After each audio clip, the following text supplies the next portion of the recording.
Putin Bad News. As a show of force toward Russia, NATO is holding its largest air drill ever. The exercise will involve over 250 aircraft from 25 countries, including Sweden, which aspires to join NATO, and Japan. From June 12 to 23, Germany will play host to the Air Defender 23 drill, which will feature the largest air deployment in NATO's history with 10,000 participants. There will be over 250 aircraft from 25 countries taking part in the exercise, including Sweden, which is applying to join NATO, and Japan. U.S. Ambassador to Germany Amy Gutmann remarked that the exercise would prove, beyond a shadow of a doubt, the NATO allies' agile and swift response time in an emergency. It appears that Russia is being sent a message through this drill in light of their ongoing invasion of Ukraine. Gutmann said that she would be very surprised if a world leader, specifically Russian President Vladimir Putin, didn't take note of what this shows about the spirit of this alliance and its strength. However, hundreds of Germans demonstrated in front of the Wunstorf Air Base in the Hanover area on Saturday in response to this show of force. Banners reading, "Down with weapons," were displayed by demonstrators. "I am against war. Disarm immediately," demanded a ceasefire and diplomatic resolution to the conflict in Ukraine.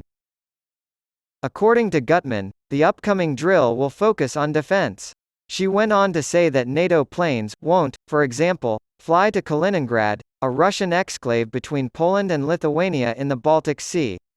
"These were the words my mother uttered more frequently than the 'Hail Mary, full of grace,' or 'Jesus Christ, help me.' She prayed 100 times a day when she needed rinso or clothespins but didn't have any." She added, "Help me, so as not to offend Jesus," since she was raised Catholic and imagined him to be some sort of heavenly Siri, waiting for her next question.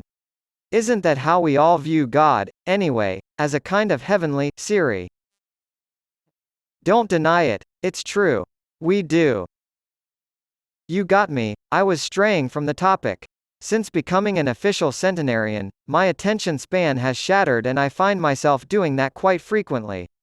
Please wait, I'm running low on clothespins. Attention, please.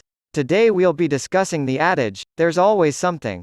My mother was like a washcloth or a toothbrush in ingraining this expression into me. This is one such event.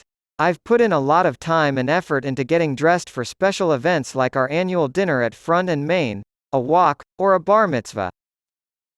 I shaved and showered, changed into clean underwear, a shirt, and sneakers, and zipped up my seersucker shorts for the drive. She sat down and asked, "What's that on your pants?"